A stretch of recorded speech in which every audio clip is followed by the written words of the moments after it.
Nicolle Flint joins me from Adelaide now. Thanks for joining us, Nicolle.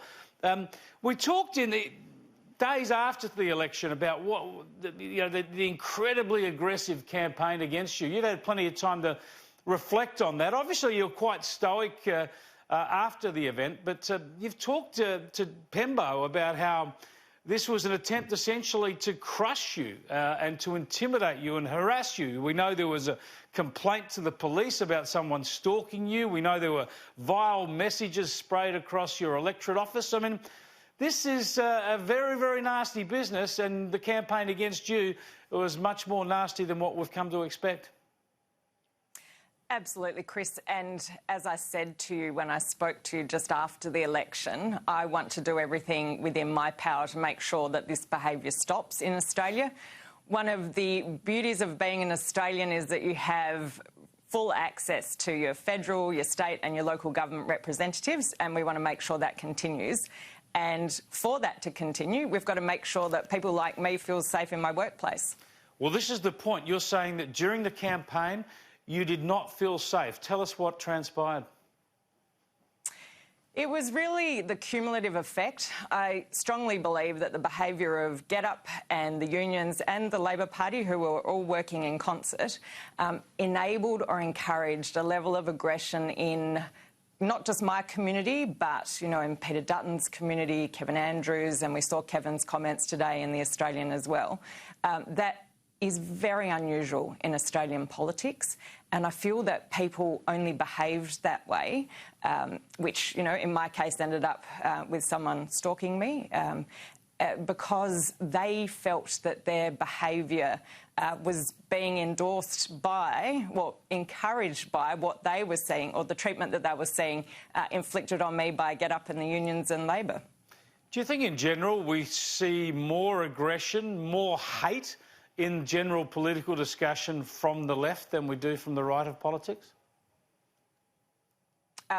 Well, certainly during this campaign, absolutely. I believe that the Liberal Party ran a very honest and respectful campaign. We pointed out what Bill Shorten and the Labor Party were planning to do to our community, especially our retirees and homeowners.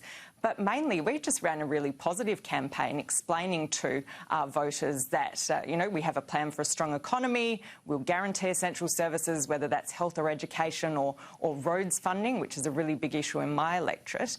So I believe that we ran a very decent campaign. Unfortunately, we didn't see that, particularly from GetUp and the unions.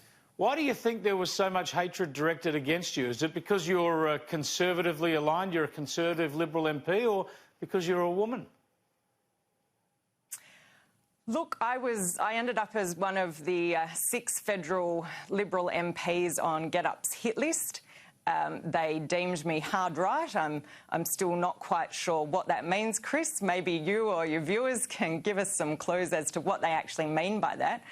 You know, I define myself as a hard-working local MP who's just trying to do the best for my community, and to do my best to hold my seat so that we can continue to have coalition government in our nation. And I believe coalition governments are best to run the country and manage the economy. Look, we saw, I think, an unprecedented level of hatred in the campaign against Tony Abbott. Obviously, that was partly successful, or obviously there are other factors at play there too. He'd been there for 25 years and had been Prime Minister. But there were posters around Sydney with the C word. There was faeces sent to his office. There were TV ads that were so disgusting they had to be withdrawn. So there was an incredible amount of hatred directed at Tony Abbott. It may have helped get rid of him. It may not have been a factor. Certainly in your case, though, you were able to win regardless. Do you think that this hate campaign against you actually worked against you electorally, or in the end did perhaps it backfire on them? We certainly had a lot of feedback from my local residents that they were really unhappy, unimpressed and uncomfortable with the aggressive attacks that were launched against me and run against me. I think people, as I said to Pembo today in the Australian, I think people felt it was quite un-Australian. You know, we are the land of the fair go, and at the end of the day, I believe that people want to know from candidates and from sitting members what those candidates and members will do for them. So what will we deliver for the community? What's our plan for the nation, for running the economy? I think people reacted quite strongly to the very negative campaign that was run against me. And back on Tony Abbott, though, you know, he has served our nation in so many ways as an incredible local volunteer, as a very hard-working member, as someone who was Prime Minister, and the behaviour he was subject to was absolutely reprehensible. And again, Chris, whether you're a man or a woman, I don't want any candidate or member of Parliament to be subject to what we were subject to this federal election. You've been around a while, of course. You've only had a couple of terms in Parliament, but you've worked in politics before that, so you know the rough and tumble of politics. You're obviously tough because you've withstood all this. But do you think it's getting a lot worse? The last election, is this the worst you've seen? And how much of that can be directed at these third-party interest groups getting involved, in particular Get Up getting involved, because obviously the Labor Party, the unions, have been around in elections forever and a day? Yeah, Chris, we have never seen a campaign like this before in South Australia. I know my federal colleagues like Peter Dutton's been subject to this. Tony Abbott was subject to this previously as well. But we've never seen this level of aggression and I guess a lot of it was abuse as well.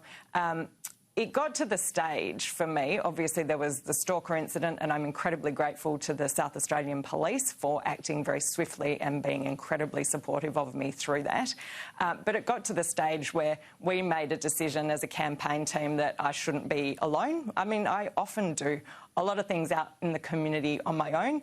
And, you know, again, that's the beauty of Australian democracy. We are safe. We are usually safe to go about our business, get out and door knock, you know, hold street corner meetings, listening posts, go to the shops, to hold a listening post on your own. But we decided that wherever possible I'd have Alex Antic, who was our Senate candidate, with me, or Sam DeLuc, the member for Waite, who again was my campaign manager, and or one of my male staff or my young Liberals. So we made sure that I wasn't on my own, because that's the safety risk that it ended up being for me and for us. That's a wise move. What can be done practically or even legislatively to try and stop this sort of thing happening in the future?